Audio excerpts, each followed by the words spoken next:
ini sudah berhasil jalan nyala.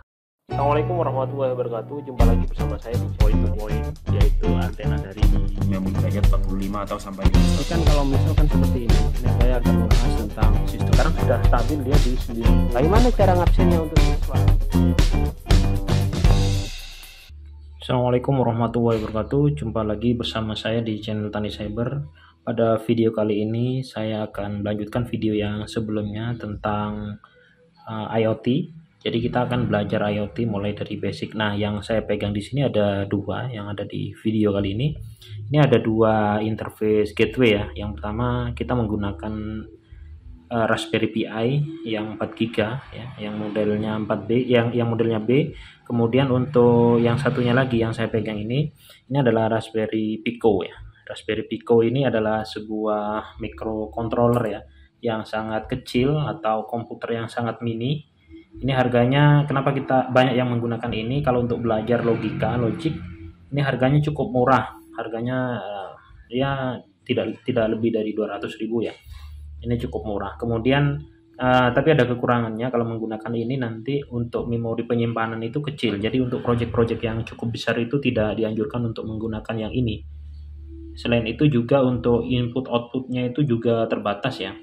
Jadi ada input dan outputnya di sini atau GPIO-nya itu cukup terbatas ya. Jadi kalau projectnya membutuhkan input output yang agak banyak itu tidak dianjurkan untuk menggunakan ini. Untuk powernya ini hanya membutuhkan 5 volt saja. Ini bisa menggunakan adaptor USB yang dari laptop ini ya, atau juga bisa menggunakan kalau misalkan di running nanti aplikasinya sudah disimpan dalam bentuk main, itu bisa juga menggunakan yang adaptor charger HP itu juga bisa. Nah, kemudian di sini ada beberapa input output. Pin-pinnya di sini ada 40. Dari masing-masing pin ini memiliki fungsi dari masing-masing ya. Misalkan contoh seperti ini, pin 1 sama 2 ini adalah GPIO 0, dimulai dari 0, kemudian ada GPIO 1, kemudian yang ketiga ini khusus untuk ground. Nah, 8 ini juga ground, 13 ground, 18 ground, 23 dan seterusnya ini ground. Jadi skemanya kira-kira seperti ini. Nah, teman-teman yang mau menyalakan lampu atau apa dengan menggunakan ini, nanti bisa menggunakan GPIO 0 sampai dengan 28 yang bisa digunakan sebagai output inputnya. Kemudian untuk groundingnya ini ada sekitar berapa ini? Ada 8 ya, ada 8. Kemudian di sini ada beberapa untuk GPIO fungsi-fungsi lain, nanti disesuaikan dengan kebutuhan saja. Nah, kemudian bagaimana sih cara menggunakan ini? Cara menggunakan ini tentu saja kita butuh breadboard di sini ya. Kalau misalkan kita mau praktek yang kecil-kecil atau kita mau latihan saja, kita bisa menggunakan ini sebelum nanti diimplementasikan yang sebenarnya. Oke, kita pasangkan saja dulu ke breadboardnya sini ya. Oke, saya pasangkan dulu. Nah, nanti kita menggunakan ini dan menggunakan beberapa kabel ini untuk simulasinya ya. Ada kabel jumper di sini, kemudian ada lampu, kemudian juga ada beberapa resistor yang digunakan nanti di wiringnya atau di rangkaian ke lampu ini. Nah, ini adalah hardware yang digunakan. Bagaimana sekarang softwarenya? Software yang digunakan nanti, software yang digunakan ini saya sudah buka. Kita butuh yang namanya software aplikasi Tony. Jadi Tony ini adalah sebuah aplikasi yang bisa kita gunakan untuk memprogram atau menuliskan kode-kode program berbasis Python. Yang pertama kita download saja dulu Tony 4 ini ya, Tony 4. Karena kebetulan Windows saya 64 bit, kita pakai yang ini. Download dulu. Sebenarnya saya sudah download ya. Nah, ini dia, sudah download ya, tapi nggak apa-apa, saya download lagi. Ini kecil ya, hanya 20,5 MB saja ya. Kemudian setelah itu kita bisa lanjutkan untuk instalasinya ya. Oke, kita install dulu. Nah, untuk install ini ya, sebenarnya belum bisa dipakai atau belum, kita harus menginstal untuk firmware atau plugin yang sesuai dengan Pico ya, karena Pico ini nanti dia tidak mampu menyimpan library secara keseluruhan, berbeda dengan yang ini ya, yang Raspberry Pi 4 ya, tapi nanti ini micro ya sifatnya ya. Oke, kita install dulu.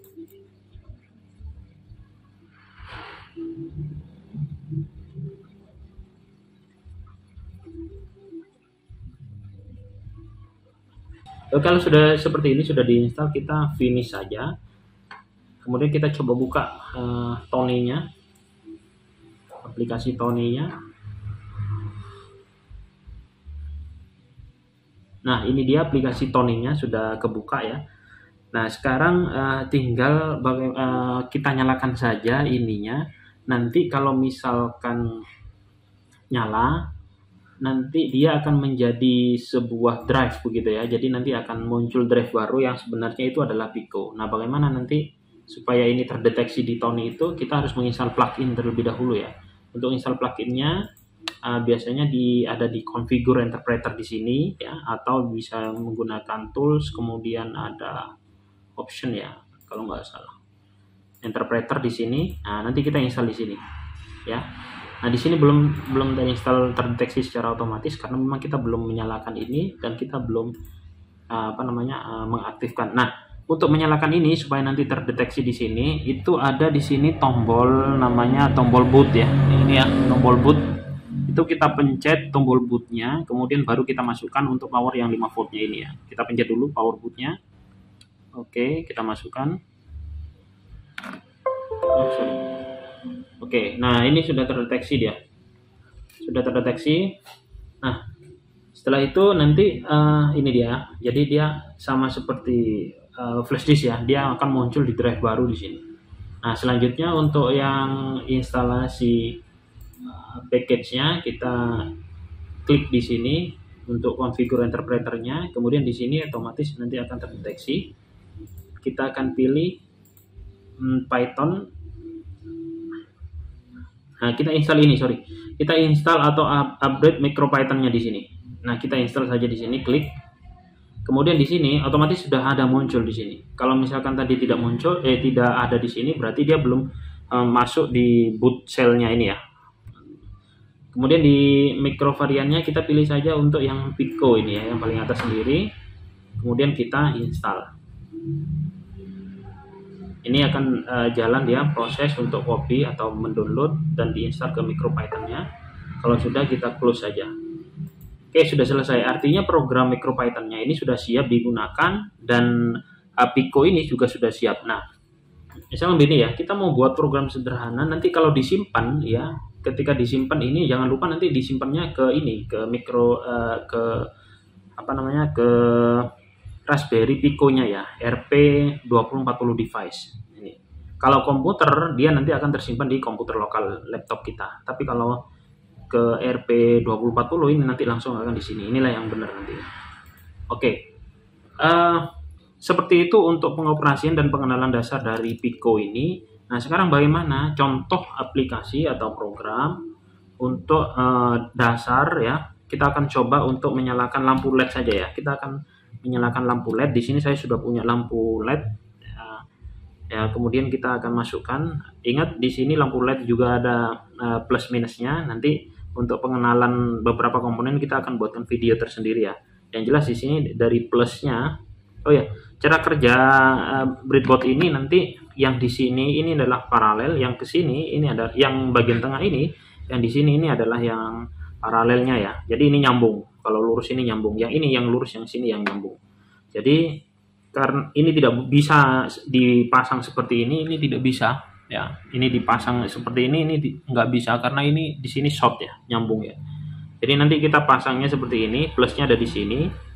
Nah, di plusnya ini ya, di plusnya sini nanti kita pasangkan sebuah resistor supaya nanti tegangannya itu cukup yang ke sini ya. Kita kasih resistor. Kalau tidak dikasih resistor, takutnya kelebihan voltasenya ke sini yang berbahaya atau bisa rusak ini. Ini, sebentar saya cek dulu ya. Ini plusnya. Di sini plus, nanti yang di sini ini masuk ke groundingnya. Oke, kita butuh 2 kabel jumper di sini. Untuk yang plusnya coba saya kasih ke pin 15, masukkan pin yang ke 15. Kemudian saya masukkan di sini. Oke. Kemudian untuk yang minusnya saya jumper ke ground. Kita cari ground ini. Sembarang sih ground mana saja boleh. karena ground nggak perlu diidentifikasi sama seperti yang 15. Kalau ini harus ya nomor gitu ya, gunakan. Oke. Ya, rangkaian sederhana seperti ini. Selanjutnya kita akan coba membuat sebuah program di MicroPython ini bagaimana menekan lampu yang ada di sini dengan HGT atau kontrol menggunakan Raspberry Pico. Yang ada di sini dengan HGT atau kontrol menggunakan Raspberry Pico. Baik. Raspberry Pico ini sudah ada library yang sudah disediakan. Ini sangat mudah sekali sebenarnya. Jadi saya ketikkan saja from mesin. Kita akan mengambil library dari mesin. Yang akan kita ambil itu adalah fungsi dari import pin. Jadi pinnya yang akan kita ambil dari library mesin.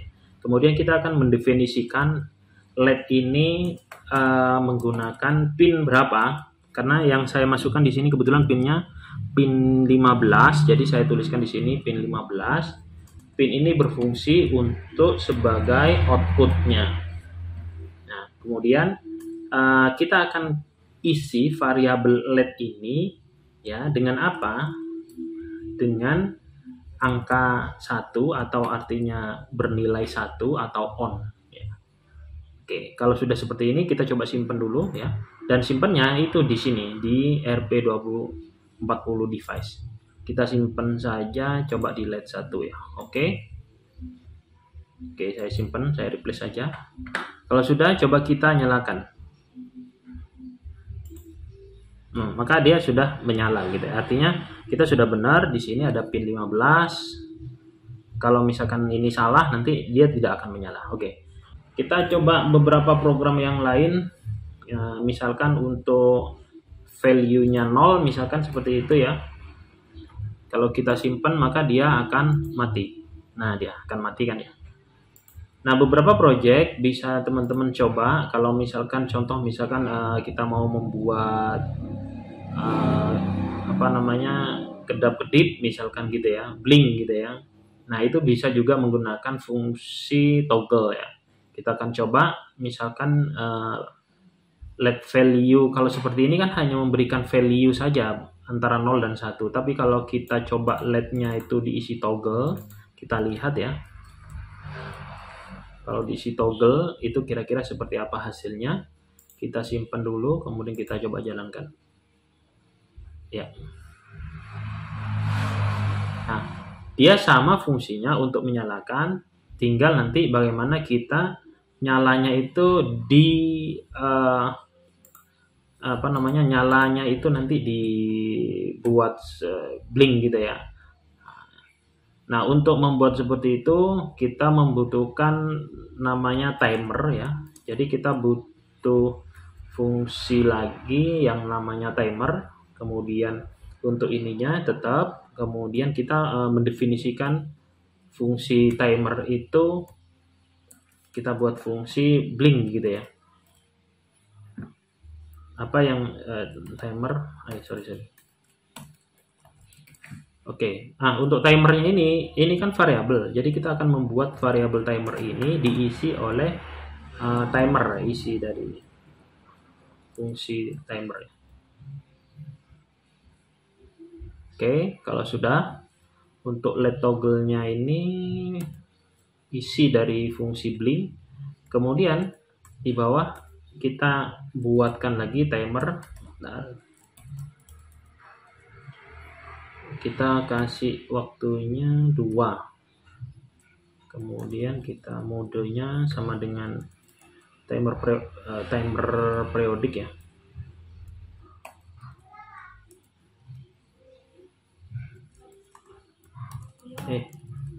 Kita panggil lagi. Oke, coba kita punya program seperti ini, kira-kira bisa jalan nggak ya? Simpan dulu. Oke, ada yang salah. Ini di line 6, kita lihat line 6-nya itu LED toggle. Oh, salah. Di sini kurang. Kita simpan lagi. Oh, 8 juga salah. Time.init, aduh, maaf. Frekuensi. Kita coba simpan 8. time. Oh sorry, bukan time ini kan variabelnya kan timer. Kenapa saya tulis time ya? Sorry. Ini gimana? Oke, coba simpan. Oh 8 masih ada yang salah. Hati-hati ini untuk MicroPython ini case sensitif. Selain case sensitif itu juga salah tabnya aja di sini itu sudah salah ya. Salah tabnya saja sudah salah. Mode, timer, periodik, koma, callback. Ini dia. Oke, simpan. Oke deh. Jadi ini sudah berhasil, programnya seperti ini. Ini sudah berhasil jalan, nyala, blink gitu ya. Nah teman-teman kalau misalkan mau membaca-baca atau melihat referensinya bisa bisa mencari saja ke Google, kemudian ada Project Raspberry ya. Ini teman-teman nanti bisa Project di sini teman-teman bisa melihat beberapa program contoh untuk Raspberry ya. Kita tinggal cari saja projectnya itu seperti apa. Nah mungkin itu saja yang bisa saya sharing untuk kesempatan kali ini. Terima kasih atas perhatiannya. Saya akhiri. Assalamualaikum warahmatullahi wabarakatuh.